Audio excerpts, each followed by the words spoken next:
Hey healthy bunnies. Now you know sometimes mistakes happen. Baking and cooking doesn't always go perfectly. I'm sharing with you my red velvet donuts that turned out to be mostly just chocolate donuts and not red velvet donuts. I attempted to color them with beets and I think I just didn't use enough beet juice.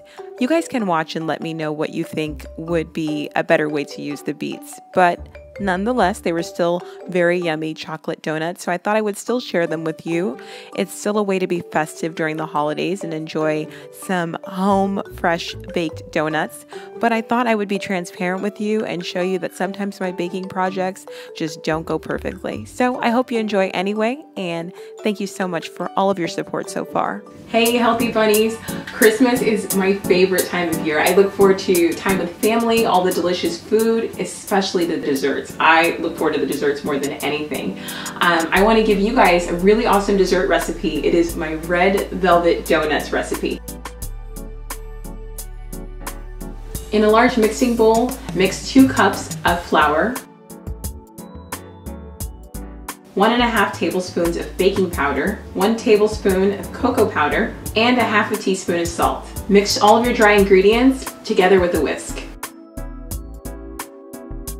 Next, we'll do the wet ingredients. Now, normally when you make red velvet donuts or any donuts, you usually use refined sugar. I'm using agave nectar. It's a lot more natural. It has a lower glycemic index, so it doesn't spike your blood sugar when you eat it. You can find agave nectar at any of your major grocery stores. I tend to buy the raw agave nectar. So for the wet ingredients, you're going to add 2 eggs, 1/4 cup of melted coconut oil. Now, coconut oil melts at about 76 degrees, so if it's hot inside your house, it's probably already melted, but if you need to, you can set the whole jar into some warm water for it to go ahead and melt for you. Next, you'll add 2 cups of milk. I'm going to be using hemp milk, but you can use any type you like, any type you prefer. It's just fine. Next, you're going to add 1 teaspoon of vanilla extract,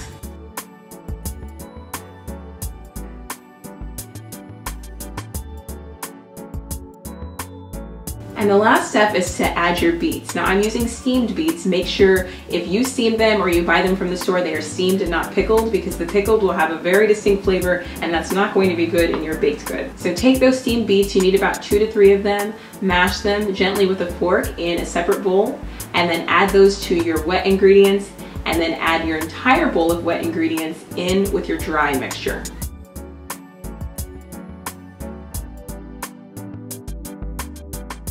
Now add your batter to your donut tin, and if you don't have one, you can totally use a cupcake tin. The mini ones work out fantastic. Make sure you lightly grease it. You can use cooking spray if you like, but I like to just take a little brush and brush it with cooking oil just to give a little extra security that the donuts are going to come out with ease. Now add your batter into your baking tin. Make sure that your baking tin has either been sprayed with cooking oil or you can gently grease it with any of your cooking oil available in the kitchen. Preheat your oven to 350 degrees, and when it's all heated, add your donuts and let them bake for about 20 minutes. Just keep in mind that all ovens do vary.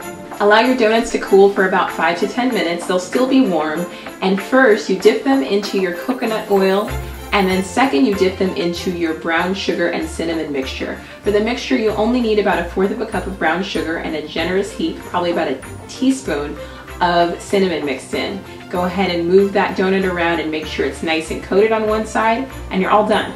Now, if you're interested, you can also use any other type of a glaze or cream cheese frosting, but I'm kind of a brown sugar type of girl. I hope you guys enjoy the recipe. Really quick and really simple, great for the holiday mornings that you'll have with your family and friends. I hope you'll try it. If you haven't subscribed yet, make sure you subscribe so you can catch more of my awesome and healthy recipes.